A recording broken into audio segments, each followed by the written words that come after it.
మొదటగా ఎస్ఆర్ఎస్పికి సంబంధించి పోచంపాడులో నీటి నిల్వలకు సంబంధించిన అంశం విషయంలో కానీ, తదుపరి ఆదిలాబాద్ నిర్మల్ జిల్లాలో ఉన్న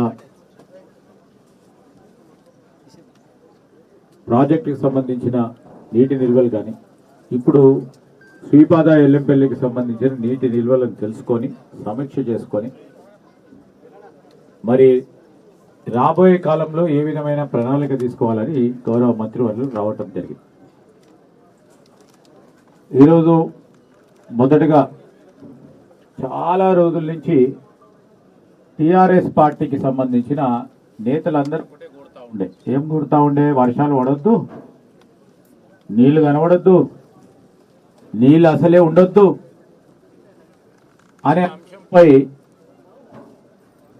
మా పైన ఎంత ద్వేషం ఉన్నప్పటికీ రైతులకు సంబంధించి ప్రజానికానికి సంబంధించిన నీటికి సంబంధించిన అంశం విషయంలో రాజకీయం చేయకూడదని మేము అనుకుంటే, వర్షాలు పడొద్దు,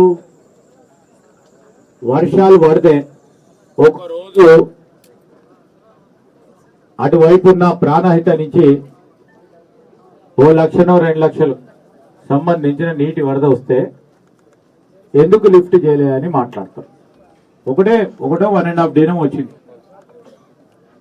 దాన్ని లిఫ్ట్ చేసి ఇయ్యలేదని రాజకీయం చేసేది ఆలోచన చేసిండ్రు మరి వర్కింగ్ ప్రెసిడెంట్ టిఆర్ఎస్ పార్టీకి సంబంధించిన కేటీఆర్ గారు, వారికి తోడు హరీష్ రావు గారు. నీటి నిల్వలకు సంబంధించి ఎప్పుడైనా ప్రకృతి వైపరీత్యం వచ్చినప్పుడు ఎల్నినో లాంటి ప్రకృతి వైపరీత్యం మన రాష్ట్రంలోనే కాదు అన్ని రాష్ట్రాల్లో ఎదుర్కొంటున్న ప్రధానమైన సమస్యను ఏ విధంగా ఎదుర్కోవాలని ఒక బాధ్యత గల ప్రతిపక్ష పార్టీగా ఆలోచన చేసి ముందుకు పోవాల్సిన ధర్మాన్ని మర్చిపోయి రాజకీయం చేస్తూ వర్షాలు పడొద్దని కోరుకుంటూ వర్షాలు పడితే అయ్యో ఎందుకు పడ్డాయని ఆలోచన చేసే ఒక పార్టీగా ఒక వ్యవహారం చేస్తూ ఉంటే అది చాలా బాధాకరం. ఖచ్చితంగా వారి వైఖరిని ఖండిస్తూ ఉన్నాం. ఈరోజు ఎల్లంపల్లిలో నీళ్ళు వచ్చినాయి, సంతోషంగా వచ్చినాం మేమందరం కూడా, అందరికీ మేలు జరగాలి, రైతులకు మేలు జరగాలని వచ్చినాం. ఇక్కడ ఈరోజు త్రాగడానికి నీరుకి సంబంధించిన ఒక ప్రణాళిక సిద్ధం చేసుకోవాలి.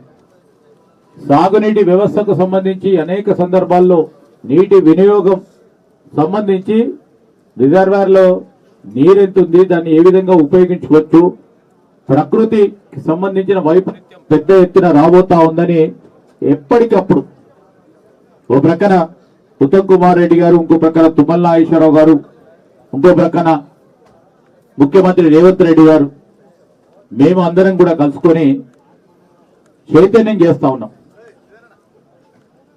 రైతుకు సంబంధించిన అవస్థను ఆలోచనని దాన్ని రాజకీయం చేసి లబ్ధి పొందమని ఆలోచన చేస్తా ఉన్నారు టిఆర్ఎస్.